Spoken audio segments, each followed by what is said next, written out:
Dhaka mass rapid transit police metro রেলের 4 জন কর্মীকে মৌখিক ও শারীরিকভাবে লাঞ্ছিত করার ঘটনায় অভিযুক্তদের বিরুদ্ধে ব্যবস্থা নেওয়ার উদ্যোগের পর কাজে ফিরেছেন মেট্রো রেলের কর্মীরা। সোমবার সকাল 10টার দিকে মেট্রো রেলের একক যাত্রার টিকিট বিক্রি শুরু হয়েছে। সকাল 9:30টার দিকে তারা কর্মবিরতি প্রত্যাহার করে নেন। এর আগে গতকাল রোববার রাতে 6 দফা দাবিতে কর্মবিরতি ঘোষণা করেন মেট্রো রেল কর্মীরা। ডিএমটিসিএল এর ব্যবস্থাপনা পরিচালক ফারুক আহমেদ গণমাধ্যমকে বলেন, আমাদের সঙ্গে মেট্রো রেলের কর্মীদের কথা হয়েছে, তাদের দাবি দেওয়া দেখা হচ্ছে। এর মধ্যে তারা কাজে যোগদান করেছে। 95% স্টেশনে কর্মচারীরা স্বাভাবিক কাজ করছে। সকাল থেকে মেট্রো রেল চলাচল স্বাভাবিক রয়েছে। আর পুলিশের যে এসআইয়ের বিরুদ্ধে অভিযোগ ছিল তাকে প্রত্যাহার করে নেওয়া হয়েছে। ঢাকার মিরপুর 10 নম্বর মেট্রো রেল স্টেশনে গিয়ে দেখা গেছে টিকিট বিক্রি করছেন কর্মীরা।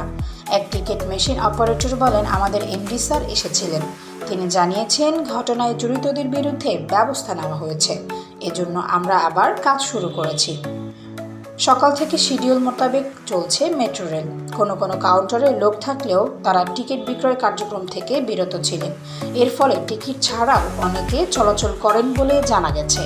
এর আগে গতকাল রাত 2টার দিকে ঢাকা ম্যাস ট্রানজিট কোম্পানি লিমিটেডের সব কর্মকর্তা ও কর্মচারীবৃন্দ এর ব্যানারে ঘটনা তুলে ধরে বলা হয়, রোববার বিকেলে সোয়া 5টার দিকে দুজন নারী পরিচয়পত্র না দেখিয়ে বিনা টিকিটে ভ্রমণ করে স্টেশনের সুইং গেট ব্যবহার করে পেইড জোন থেকে বের হতে চান। নির্ধারিত পোশাক পরিহিত না হওয়ায় তাদের পরিচয় নিশ্চিত করা সম্ভব হয়নি। দায়িত্বপ্রাপ্ত কর্মীরা সুইং গেট দিয়ে বের হওয়ার কারণ জানতে চাইলে সংশ্লিষ্ট পুলিশের কর্মকর্তারা উত্তেজিত হয়ে তর্কে জড়ান। এক পর্যায়ে এমআরটি পুলিশের কন্ট্রোল রুমে চলে যান।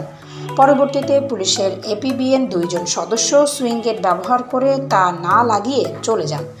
মেট্রোর কর্মীর কারণে জানতে চাইলে তারা এবং কন্ট্রোল রুম থেকে আরও কয়েকজন পুলিশ এসে তর্কে জড়ান।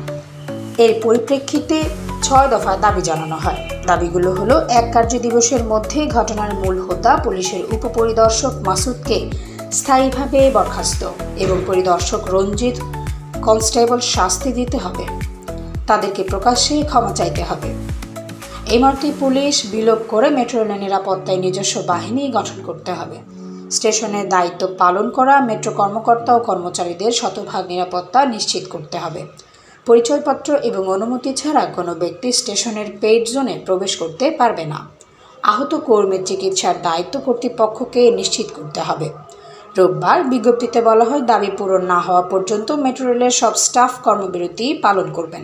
প্রয়োজনে আরও কঠোর কর্মসূচি ঘোষণা করা হবে। Desk report, সমযোগ।